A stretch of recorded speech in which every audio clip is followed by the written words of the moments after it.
Assalamualaikum warahmatullahi wabarakatuh.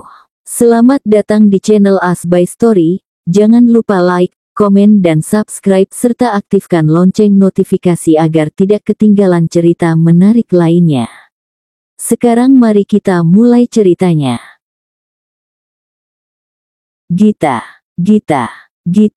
Suara majikan gadis 18 tahun yang masih mengorok di dalam selimut itu bergema di seantero ruang-ruang yang terdapat di rumah. Tak lama kemudian, sebuah gedoran pintu datang bertubi-tubi karena sang pemilik suara tak bisa menjamin jika gadis kebo itu akan terjaga. Git, woi kebakaran, woi. Teriak Jeffy dari luar kamar pembantunya tersebut. Gita menggerakkan sedikit badannya, sedikit sadar dengan apa yang didengarnya. Tapi karena dia baru tertidur 2 jam dan kantuk masih kuat mendera, dia kembali terlelap di atas ranjangnya. Dan sekarang malah tidurnya lebih nikmat dari sebelumnya. Git, laptop gue kemarin mana? Mau gue bawa sekarang ke kantor. Buruan woi, telat nih.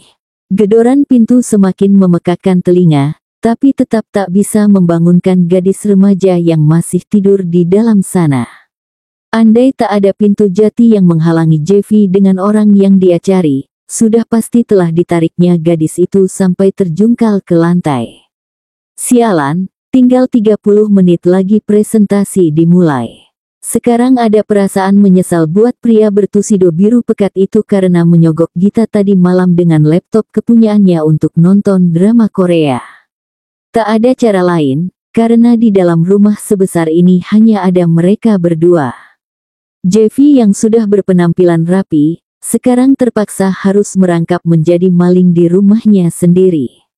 Dia keluarkan linggis, kunci Inggris, dan tang dari gudang. Lalu dia congkel pintu itu dengan sekuat tenaga. Untung dulu Jeffy pernah belajar membobol pintu saat menyelamatkan pacarnya yang terkunci di gudang sewaktu SMA. Maling, tolong. Teriak Gita saat pintu itu masih belum terbuka karena Jeffy masih berusaha membukanya dari luar. Woi Git, ini gue, buka pintunya sekarang. Gedor Jeffy lagi yang sekarang terlihat lega karena ratu kebo tersebut sudah membuka mata. Gita melompat dari tempat tidurnya. Lalu memutar anak kunci dengan tergesa-gesa. Om Jeff, pintunya nggak bisa dibuka. Gimana nih? Gita memukul-mukul pintu jati itu dengan panik, lalu kembali berusaha memutar anak kunci yang sepertinya sudah los akibat kelakuan Jeffy tadi yang sok tahu dengan dunia pertukangan. Git, bentar, sabar. Jeffy kembali menggunakan linggisnya untuk kembali mencongkel. Setelah merasa memungkinkan pintu itu dapat terbuka dalam 1 kali dobrakan, Jeffy menyuruh Gita agar segera jauh-jauh dari pintu. Laki-laki itu sudah siap dengan kekuatan pria yang dia punya agar pintu itu dapat terbuka. Git, minggir lu, pintunya mau gue buka. Apa, Om? Suara Gita terdengar sayup-sayup dari dalam. Minggir Git, teriak Jeffy. Iya Om, siap. Bak gede buk bak. Kekuatan kaki Jeffy yang bertemu pintu dapat membuat benda itu menganga ditambah hantaman menyakitkan pada tubuh Gita yang berisi. Gadis itu terpental, mengikuti arah gerak dari pintu. Menyakitkan tentu saja, Jeffy yang tak tahu Gita sedang sekarat di belakang pintu malah bangga dengan kekuatan yang baru dia keluarkan. Git, mana lu? Balikin laptop gue sekarang. Gue mau presentasi pagi ini soalnya. Aduh Om, sakit ini. Keluh Gita sambil meringkis di belakang pintu. Ngapain lu di belakang sana? Gue lagi nggak tertarik main petak umpet loh ya Git.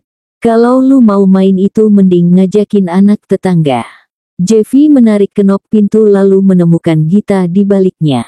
Hidung tinggi gadis itu berdarah-darah dan jidatnya yang rada jenong itu memerah. Jeffy jadi prihatin dengan kondisi asisten rumah tangganya tersebut. Lu sih disuruh awas tapi nggak minggir-minggir. Ya udah ntar lu beli obat ya di apotik, ini uangnya. Jeffy memberikan selembar uang 100.000 ke hadapan pembantunya itu. Lalu tak lama dia ambil laptopnya yang masih menyala di atas meja. Ini kenapa wallpaper gue di laptop ini lu ganti Git? Aduh, entar gue dikira klien pencinta opa-opa Korea lagi. Bisa turun harga jual gue sebagai bujangan mapan, tampan, dan menawan. Soalnya Om Brewok kurang ganteng dibanding Lee Dong Wook. Sakit amat deh ini jidat sama hidung Gita. Sialan, tapi iya juga sih. Sana-sana lu bersihin tuh darah, ingat jangan bikin ulah di rumah. Gue pulang entar sore jam 5, lu pastiin semua di rumah rapi ya. Gue nggak mau kepeleset lagi, kesentrum, maupun barang-barang gue rusak lagi, lu inget tuh. Gita mengangguk-angguk mengiyakan.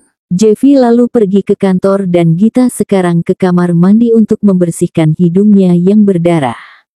Tanda hubung tanda hubung tanda hubung. Sudah malam, Jeffy tak jadi pulang jam 5. Gita sedang menunggunya di rumah dengan menonton DVD drama Korea di televisi ruang keluarga. Kalau ditanya mengenai pekerjaan bermanfaat apa saja yang dilakukannya selama di rumah, maka jawabannya tidak ada. Gadis berdaster merah muda yang bermotif Hello Kitty itu sedang mengalami demam Korean Wave yang maha dahsyat, sampai kalau satu drama belum selesai, gadis itu tak akan minggat pada tempat duduknya. Jeffy membuka pintu gerbang, membuka pintu rumah, lalu deg-degan dengan apa yang berubah. Untunglah kali ini tidak ada air yang tumpah, tidak ada kabel listrik yang berlalu lalang, dan tidak ada juga serakan alat makan di lantai keramik. Yang ada hanya penampakan rumah yang berantakan, dengan letak kursi centang perenang, meja yang berdebu dengan ember di atasnya, dan tentu saja kumpulan sempak dan BH yang digantung dekat jendela. Bersyukurlah Jeff, minimal ini aman, tak udah menghubungi dokter ortopedi atau ahli saraf untuk mengurus penyakit pinggang, luka kena beling, dan kesentrum listrik daya rendah. Sekarang tinggal marah-marah lagi aja satu babak, sambil berdoa semoga si babu payah itu bisa berubah. Git, rumah nggak lu beresin? Ini kenapa masih kayak kemarin sih kacaunya? Aduh berantakan amat. Gita yang sedang nonton drama Korea sambil nyemilin kuaci langsung tersentak kaget. Namun bukannya takut, gadis itu lalu menempelkan satu telunjuknya ke tengah bibirnya yang keriting. Om diam, mau aku kasih tahu Mbak Aluna kalau Om selingkuh sama Mbak Cynthia. Kalau enggak, mending Om diam. Bisa-bisanya nih babu jidat benjol ngancem-ngancem tuan muda. Dia kira dia siapa? Gue nggak takut. Lah, beneran. Ya udah Gita kasih tahu kalau gitu. Gita segera mengambil telepon selular yang terdapat di atas meja. Jeffy langsung kelabakan dibuatnya. Ampun, jangan kasih tahu Aluna ya Gita sayang. Ya udah sekarang Gita boleh lanjutin nonton dramanya. Gita lalu menghempaskan dirinya kembali di sofa empuk. Jeffy yang barusan takut akibat kerja sama bisnis antara dia dengan ayah pacarnya dibatalkan, sekarang bisa bernapas lega. Baru kali ini, di sepanjang sejarah perbabuan dunia, seorang pembantu lebih berkuasa dibandingkan tuan muda. Malam merangkak semakin jauh, Basa Gita masih duduk di situ, menunggu 2 episode drama yang disukainya usai dalam 2 jam lagi dari sekarang. Di sisi lain, dari tadi tuan rumah hanya mondar-mandir tak tahu tujuan. Sambil menelepon berulang-ulang orang yang dia sayang. Git, lu nggak ngomong apa-apa kan sama Aluna, gue nggak bisa hubungin dia nih. Gita yang sedang asik menonton lalu mengambil remote TV di atas meja, kemudian dia kecilkan volumenya. Apa Om? Lu nggak ngomong ke Aluna mengenai Cynthia kan? Gita segera menggeleng-geleng. Lagian kalau majikannya tak bikin perkara semua rahasia bakal aman sejahtera tanpa diketahui siapa-siapa. Beneran? Tanya Jeffy mencurigai. Iya dong Om, curiga amat sama Gita yang cantik jelita ini. Jeffy menggertakkan gerahamnya. Bagaimana bisa Aluna yang bertindak sebagai akar dalam hubungan percintaannya, bisa mirejek panggilan Jeffy sampai 8 kali dari tadi. Kusut amat muka Om, disetrika dulu napa, mau aku ambilin kis PRY, si pelicin pelembut jadi satu, biar Om lebih mudah nyetrikanya. Masih aja nih babu bercanda. Nggak tahu apa jika Jeffy sudah diambang ketakutan tiada taraf. Git, gue nggak bercanda kali Git. Tenang Om. Kalau Aluna mutusin Om, masih ada Cynthia di rumah sakit Bagaskara. Masih ada Mawar, Melati, Dahlia, Rafflesia di aplikasi Minder. Masih ada juga Delima, Mona, Arum di aplikasi Badut. Dan yang paling penting ya Om, masih ada Cherry, Maja, dan Queens di aplikasi Okstupid. Gitu aja kok repot. Gita mengucapkan itu tanpa berdosa. Sejak gadis itu sengaja membuka ponsel Jeffy tanpa sepengetahuannya dengan password yang tepat, Gita jadi tahu segalanya. Nama-nama itu memang ada di berbagai aplikasi tersebut dan Jeffy pun menjalin hubungan dengan wanita-wanita itu walau sekadar berbagi erangan di dalam video call mantap-mantap. Oh, iya Gita lupa Om kan bujang lapuk dan disuruh cepat nikah sama Mami Om. Tapi mau gimana ya Om, Aluna yang soleha belum siap, terus juga nggak bisa ngasih Om belayan waktu Om lagi kepengen. Jadinya Om kekurangan belayan pacar tercinta, makanya masih butuh belayan wanita lainnya ya. Jeffy tak tahan kalau tidak melayangkan bantal sofa ke arah babunya itu. Tapi Gita langsung dapat menghindar dengan mengeluarkan jurus kayang-kayak agen-agen pada film The Matrix. Nggak kena, nggak kena, nggak kena. Jeffy habis kesabaran terhadap pembantunya yang kurang ajar itu. Dia mulai melompat untuk menerjang tapi sayang serangannya meleset sehingga satu televisi layar datar terjungkal dari meja. Karena gadis remaja itu sudah berlarian ke anak tangga, maka Jeffy tak akan tinggal diam. Dia pastikan malam ini Gita akan tertangkap lalu akan dia paksa untuk sujud-sujud di kakinya. Ini pertarungan yang sesungguhnya, apapun akan dilakukan Jeffy agar pembantunya itu tak kurang ajar lagi terhadapnya.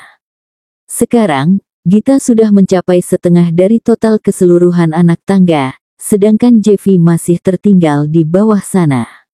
Tak ada yang meragukan kekuatan kaki Jeffy apalagi setelah rutin mengkonsumsi suplemen kalsium dan fosfor setelah fraktur kaki dan cedera tulang ekor yang menderanya berbulan-bulan yang lalu. Setelah sembuh total, dia siap memanfaatkan alat geraknya itu untuk membuat Gita juga merasakan apa yang pernah dia rasakan dulu akibat kecerobohannya itu. Gita mempercepat langkahnya dengan kakinya yang pendek, ketika Jeffy sudah semakin mendekat ke arahnya. Sekarang adu kecepatan menjadi hal krusial apalagi ketika gadis itu menoleh ke belakang dan yang nampak hanyalah tampang wajah majikannya yang seperti orang kerasukan setan. Hampir, untung masih selamat meski Jeffy sempat menarik ke bagian atas daster Gita sehingga karet penyangganya putus dan bagian atasannya terasa lebih lapang. Gadis itu segera menutupi bagian dadanya karena ujung atas dasternya sudah turun sampai ke pertengahan bagian terlarang tersebut. Kalau tidak ada bra yang menyangga kedua asetnya, entah apa dikata, bisa jadi bagian itu terkewer-kewer kayak kepunyaan Wewe Gombel. Napas mereka berdua sebenarnya sudah terengah-engah karena dari tadi berlarian ke sana kemari. Gita yang kelihatan ribet karena harus menutupi bagian dadanya, mulai mengatur strategi untuk menyelamatkan diri tanpa harus berlari-lari. Satu kamar yang terletak paling sudut dengan pintu menganga tujuannya. Setelah itu gambaran di otaknya harus mengunci pintu itu dari dalam dan tak akan keluar sampai pagi. Minimal majikannya ini sudah berubah perangai sehingga lebih jinak dan tak lagi terperdaya bisikan setan. Berhasil, masuk memang mudah, tapi sebelum bisa memutar kunci, Gita kesulitan dalam menahan tenaga Jeffy yang tak main-main karena sering berlatih kekuatan otot di pusat kebugaran. Mau kemana elu? Gita menjauh dari pintu dan segera melompat ke atas tempat tidur sesaat setelah kepala Jeffy melongok ke dalam ruangan. Om, ampun, nggak ngulangin lagi Om, beneran. Gita sekarang turun dari ranjang, lalu berusaha menjangkau kamar mandi sebagai satu-satunya pelarian walaupun resikonya semalaman dia harus tidur di dalam bathtub yang kering.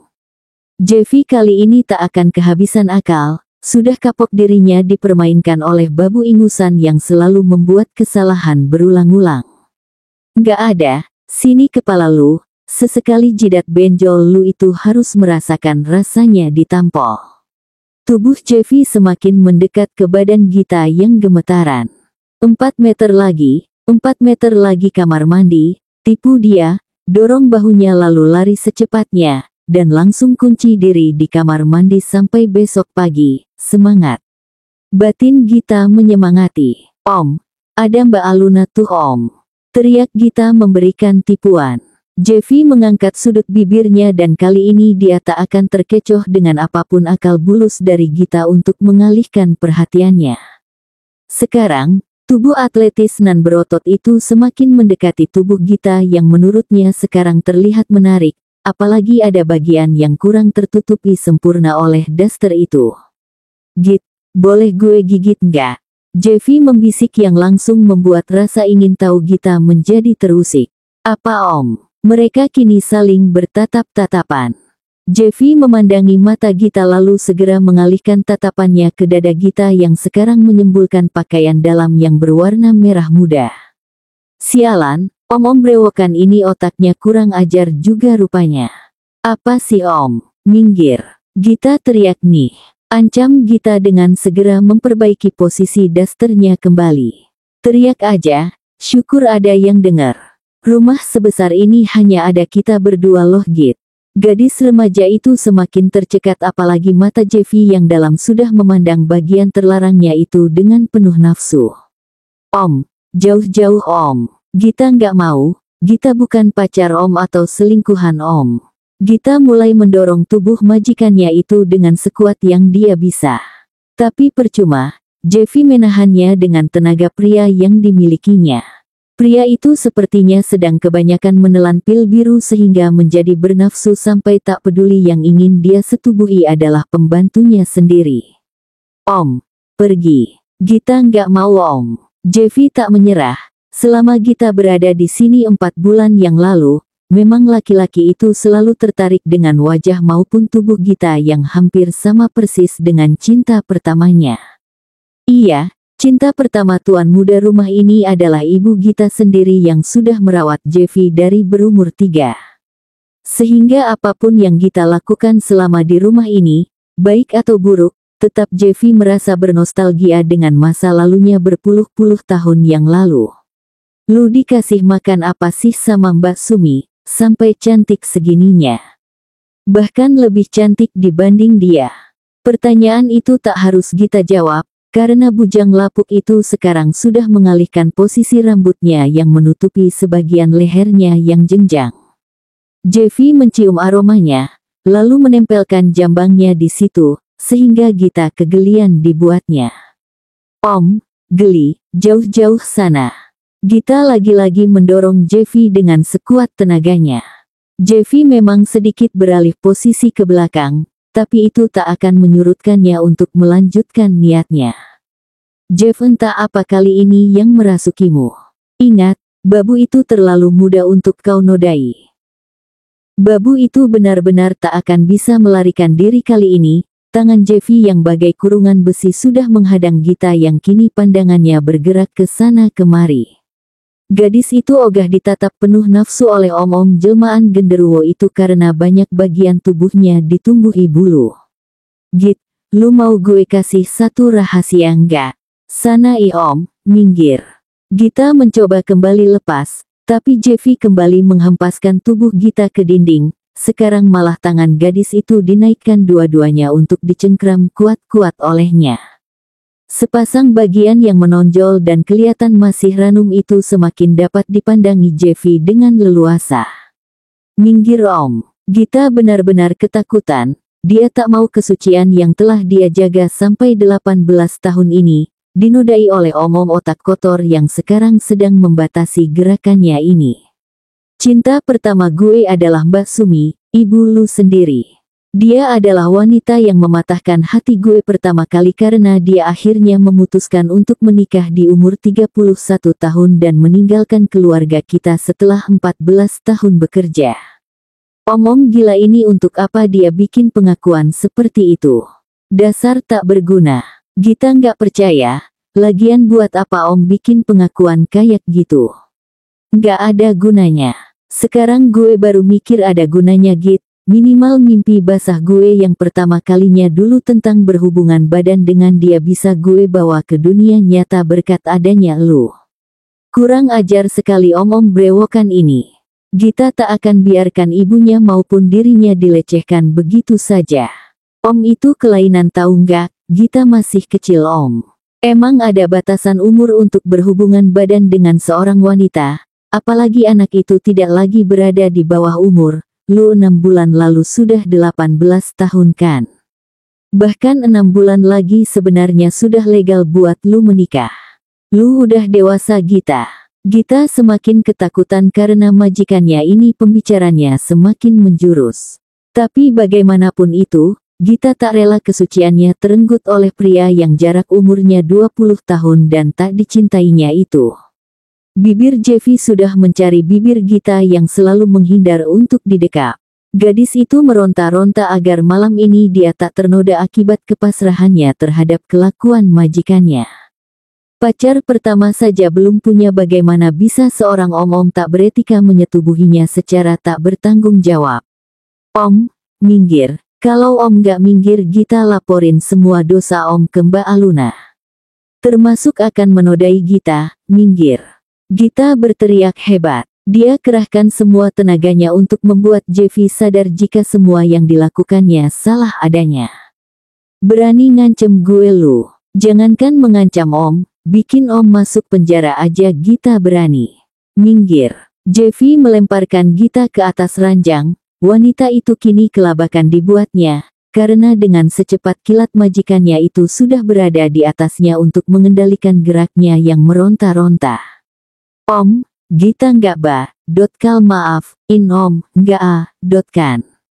Jadilah istri gue 6 bulan lagi. Bisik Jeffy di telinga Gita yang sedikit terhalangi rambutnya yang ikal. Pasti om-om sinting itu sedang melawak saat ini. Bagaimana bisa dia ingin menikahi babunya sendiri? Tapi serangan Jeffy tetap berlanjut meski Gita selalu berhasil untuk menghindar agar bibirnya tak diperawani oleh majikannya tersebut. Duar, satu ledakan terdengar dari lantai bawah. 2 orang yang sedang tindih-tindihan itu terperanjat.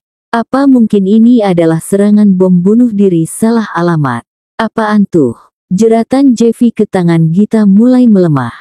Mulai tercium bau asap dari lantai bawah. Dibanding mati dalam keadaan zina yang auto masuk neraka, Jeffy langsung menyelamatkan diri dengan melompat dari ranjang untuk dapat mengatasi apa yang terjadi. Gita pun juga begitu, dia rapikan pakaiannya yang berantakan. Lalu turun ke bawah secepatnya. Git TV-nya meledak, kok bisa ya? Jeffy sekarang sedang dihujani air yang keluar dari sprinkler karena dipicu oleh asap akibat meledaknya TV tadi yang untung saja tidak sempat membakar sofa di ruang keluarga. Gara-gara om, bukan gara-gara Gita. Om yang jatuhin TV-nya tadi terus konslet dan akhirnya meledak. Asumsi Gita ada benarnya, apalagi Jeffy juga melihat ada gelas sirup yang ikut terjatuh akibat terjangannya yang melesat 10 menit yang lalu. Mungkin saja air itu yang berangsur-angsur menyusup ke bagian sensitif dari televisi lalu meledak. Aduh, pada rusak mulu yang ada di rumah ini ya Git. Kemarin hiu gue mati karena akuarium bocor. Microwave gue meledak karena lu masukin sebutir telur mentah. Jam tangan gue pecah karena lu masukin mesin cuci. Rumah gue hampir aja kebakar karena kompor gas bocor. Dan sekarang TV gue meledak tetap gara-gara lu yang bikin gue emosi. Bulan ini lu terancam gak gue gaji lagi Git. Sorry Manyori. Gara-gara om ya kali ini, masa gara-gara Gita mulu sih. Gita juga merasa dirugikan kali, gak bisa nonton drama Korea. Masih tinggal 2 episode lagi padahal. Gita melipat tangannya sebal. Kenapa om-om ini malah menyalahkan dirinya yang sudah hampir berubah? Lagian seminggu ini sudah tak ada barang yang dirusaknya dengan parah. Lu kayaknya mesti kerja seumur hidup sama gue kalau lu ngerusak apapun lagi di rumah ini. Gaji lu itu harusnya minus Git, karena gue tahu lu kerja di sini buat adik-adik lu di kampung. Gue kasih lu pinjaman tiap bulan agar bisa ngirim ke kampung halaman. Tapi emang kelakuan lu itu saja tak ada yang benar dan untungnya gue masih punya jiwa kemanusiaan dan rasa berhutang budi sama Mbak Sumi karena sudah berjasa membesarkan gue dulu, makanya lu gue pertahankan. Jeffy sekarang membuka bajunya yang basah, lalu menyapu wajahnya yang dijatuhi tetesan air dari rambut klimisnya. Maaf Om, janji nggak bakal ngulangin lagi. Gita yang tadi marah akan kelakuan Jeffy yang mencoba melecehkannya, sekarang menjadi mengiba-ngiba setelah sadar begitu berjasanya bosnya ini terhadapnya. Lu akan gue kuliahin Git, karena gue dengar universitas sudah buka pendaftaran. Tapi lu hanya bisa gue kuliahin dekat sini aja, biar lu masih bisa tetap bekerja di sini. Hutang lu nambah sih. Tapi semoga di masa depan lu bisa cari pekerjaan lain dan gak jadi pembantu terus-terusan. Gita yang terharu dengan perkataan itu lalu menghambur menuju tubuh Jeffy yang tak berbaju. Dia peluk laki-laki itu sekuat tenaga sehingga Jeffy hampir kehabisan napas dibuatnya. Tadi aja gak mau lu, kalau lu mau, gue bakal kasih lu insentif lebih dari itu. Mungkin tuh salah satu mobil di garasi bakal jadi milik lu. Maksud Om, tubuh lu bakal gue hargai dengan uang-uang yang gue punya. Asalkan lu mau ngelayanin gue sepenuh hati di ranjang, jawab Jeffy ringan tanpa beban. Idih, mulai bicara lagi setan dalam tubuh pria ini rupanya. Amit-amit jabang bayi kalau itu kejadian. Dibanding mendengarkan omongan panjang Jeffy selanjutnya, Gita lebih memilih putar badan untuk tidur di dalam kamarnya sendirian. Seeror-erornya majikannya tadi memperlakukannya, Gita tetap senang dengan tawaran untuk melanjutkan kuliah tersebut. Padahal rencananya dia akan mulai duduk di bangku universitas itu 5 tahun setelah bekerja setelah uangnya terkumpul, tapi dengan kebaikan Jeffy rencana itu bisa maju dibanding perkiraan sebelumnya. Bu, Gita akhirnya bisa masuk kuliah berkat bantuan dia, benar kata ibu, ternyata Om Jeffy ada baik-baiknya karena ibulah yang merawatnya dari balita sampai remaja. Gita peluk figura kecil yang berisi foto ibunya tersebut. Ingin rasanya dia memberitahukan secara langsung tepat di depan makam orang yang melahirkannya itu. Tapi apa daya, karena jauhnya perjalanan yang harus ditempuh dan keterbatasan waktu, dia urungkan niatnya. Rencananya lebaran 3 bulan lagi dia akan ke situ sekalian menjenguk adiknya, Amri dan Cika, yang sekarang tinggal bersama neneknya yang sudah sepuh. Sekaligus melarung bunga ke laut, karena laut telah dia anggap sebagai tempat di mana roh ayahnya abadi bersemayam dalam dekapan yang kuasa. Sutrisno dinyatakan hilang setelah 12 hari pencarian setelah kapal nelayannya kena badai besar yang menghantam samudera di siang bolong cerah yang tiba-tiba berubah perangai. Sejak saat itu laki-laki itu tak pernah pulang lagi bahkan ketika Cika dilahirkan di dunia. 10 tahun yang lalu tepatnya, dan dukun-dukun yang bisa melihat batas antar dimensi menvonis jika laki-laki itu sudah meninggal meski jasadnya tak pernah ditemukan. Menyedihkan memang, dan diperburuk oleh keadaan keluarga Basa Gita yang secara ekonomi sudah tak stabil dari awal. Ibunya dulu pernah punya rencana untuk kembali menjadi pembantu rumah tangga ke kota setelah suaminya tak pernah pulang untuk menghidupi keluarga mereka, tetapi perencanaan itu batal karena Sumi malah terkena penyakit komplikasi yang menggerogoti kesehatannya dari waktu ke waktu. Untung saja ada bantuan pengobatan dari pemerintah.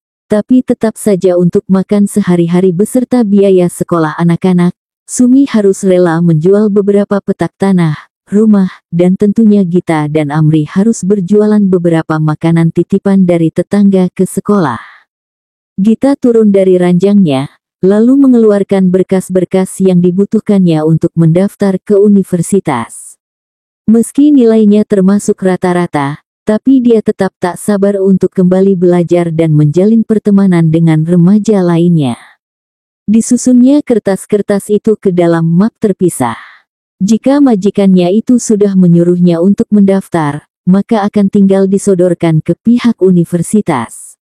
Gita tak mampu membayangkan jika nanti di sana dia bertemu jodohnya.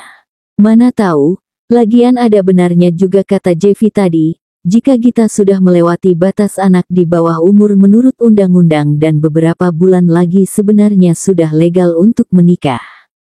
Apalagi teman-temannya di kampung juga sudah pacaran dari semenjak mereka SMP malahan, masa Gita yang sudah mau kuliah tidak diperbolehkan.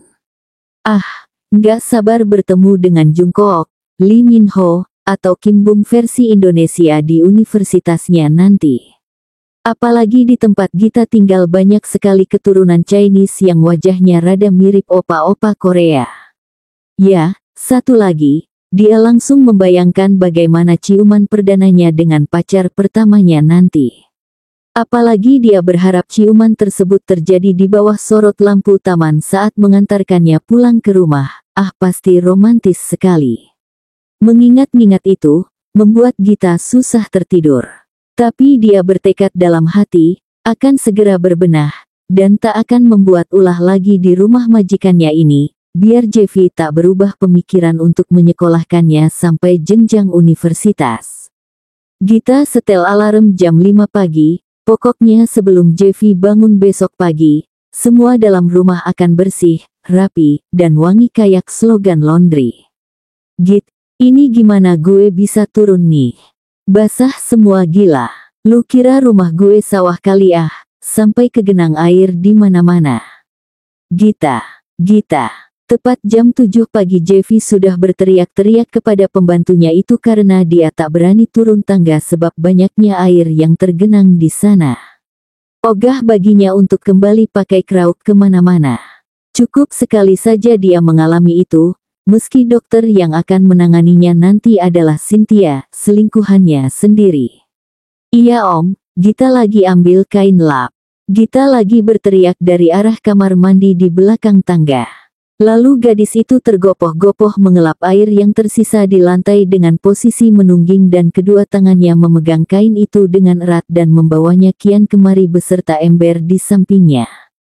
Oh Tuhan, kain jarik kurang selutut yang dijadikannya rok ditambah kebaya dengan potongan dada rendah itu benar-benar mengingatkan Jeffy terhadap Inem pelayan seksi yang populer di tahun 90-an.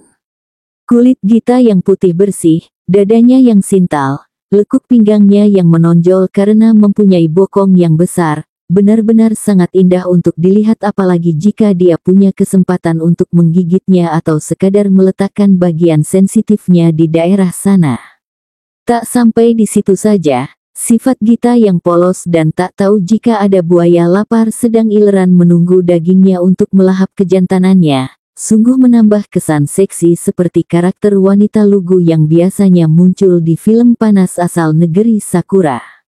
Om, udah beres. Om jalan lewat sini aja ya, ikutin aja bagian yang keringnya. Jangan ke belakang dulu karena masih basah, dan di meja makan udah ada sarapan. Serius sekarang rasanya nggak kayak muntah kucing, percaya deh sama Gita. Jeffy tak bisa melepaskan pandangannya dari tubuh Gita yang menurutnya super aduhai. Apalagi pakai pakaian yang ngepas badan seperti yang dikenakannya saat ini. Ukuran bra lu berapa Git? 38C, Om mau beliin Gita bra baru ya? Makasih loh Om, padahal nggak perlu repot-repot, Gita juga bisa beli sendiri kok dari uang tabungan kok, lagian di pasar banyak. Murah lagi. Jeffy menelan ludah, jakunnya sekarang sudah naik turun. Wanita itu sempurna untuk dijadikan fantasi seksualnya jika selingkuhannya lagi tak bisa memuaskannya di ranjang. Celana dalam lu, XL emang kenapa Om, mau beliin juga. Jadi nggak enak Gita kalau Om gini.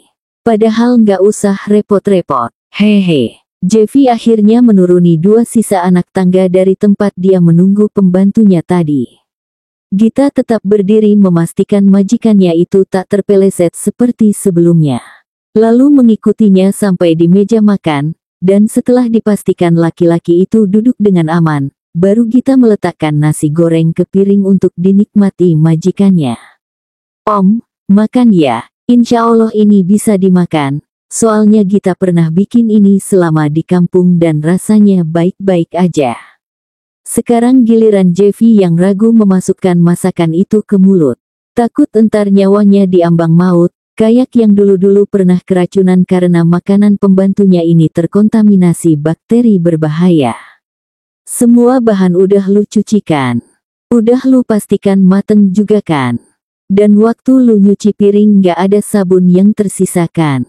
Iya, aman om. Gita belajar kok cara nyenangin om biar om gak marah lagi ke Gita karena kerjaan rumah gak ada yang beres.